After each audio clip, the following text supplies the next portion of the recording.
With a 16mm camera on his shoulder, mountaineer David Brower documented the majestic landscapes of the American West.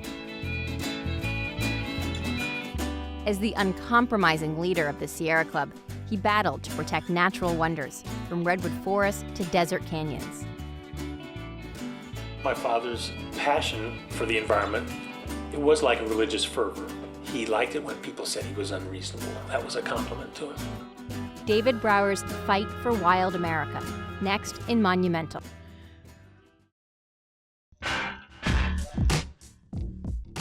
Fleeing the bloody civil war in El Salvador, 1 million refugees settle in Los Angeles, some joining violent street gangs.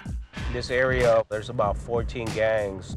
If they get a criminal record, the U.S. deports them and their gang culture back to the country they escaped years earlier.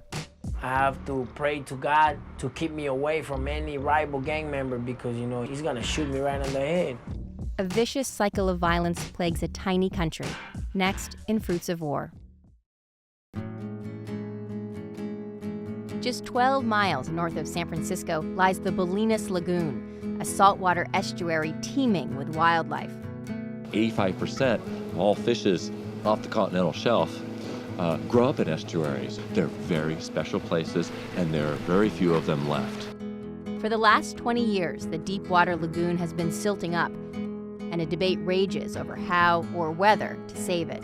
People in Bolinas and Stinson, our lives are centered around that lagoon. We need to have a project that states the goal to restore and maintain the lagoon. The uncertain future of an ecological treasure, next in Call It Home. Can you do this? Yeah! Kids from one of the toughest neighborhoods in the nation trained hard to run a marathon.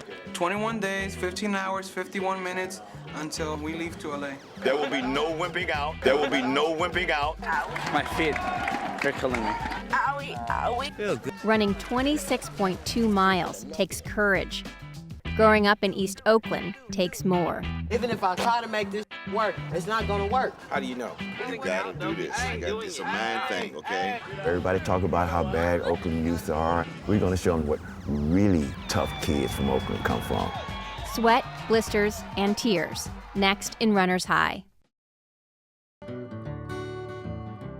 The paperback revolution birthed a new kind of bookstore, vibrant gathering spots where free expression thrived. There was this whole new opportunity where you could read anything, and you could become an intellectual for literally dollars.